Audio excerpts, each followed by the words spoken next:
Hey everybody, Taylor Matzel here with Coldwell Banker Realty in the Twin Cities of Minnesota. And today I'm going to do a video and talk about 3 things that I look for when purchasing a duplex.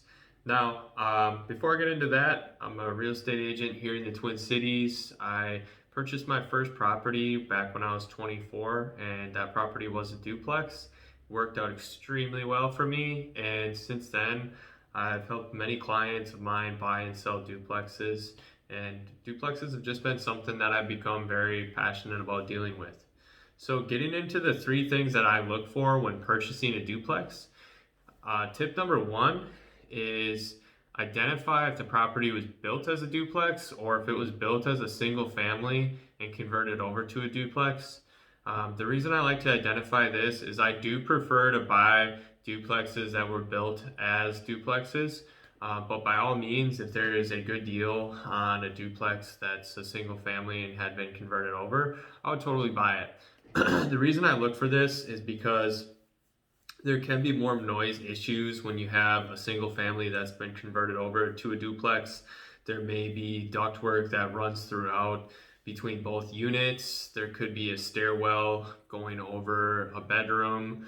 And also there's sometimes the layout in the upper unit is just a little bit wonky.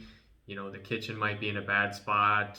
The back door might open up into a bedroom, things of that nature. So that's why I look for that.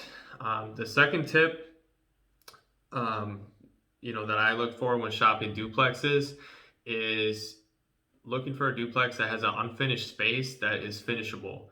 The reason I do this is it gives you the option down the road to finish off that space, which can increase the property's value and also increase the amount of rent you can get.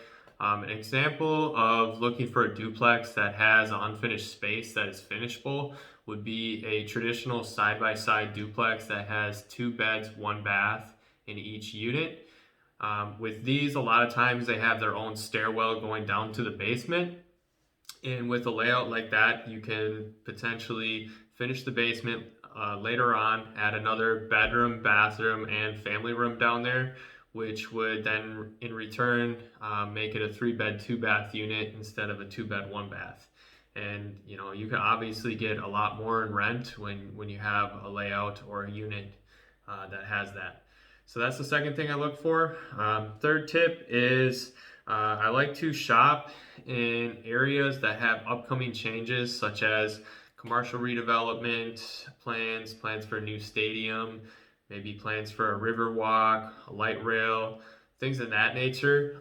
It just gives you that extra potential that the property value will go up and the property will do really well versus if you buy in a neighborhood that maybe doesn't have much going on.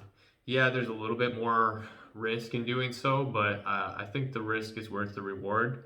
And I bought in a neighborhood like this with my first property, and it worked out really good for me.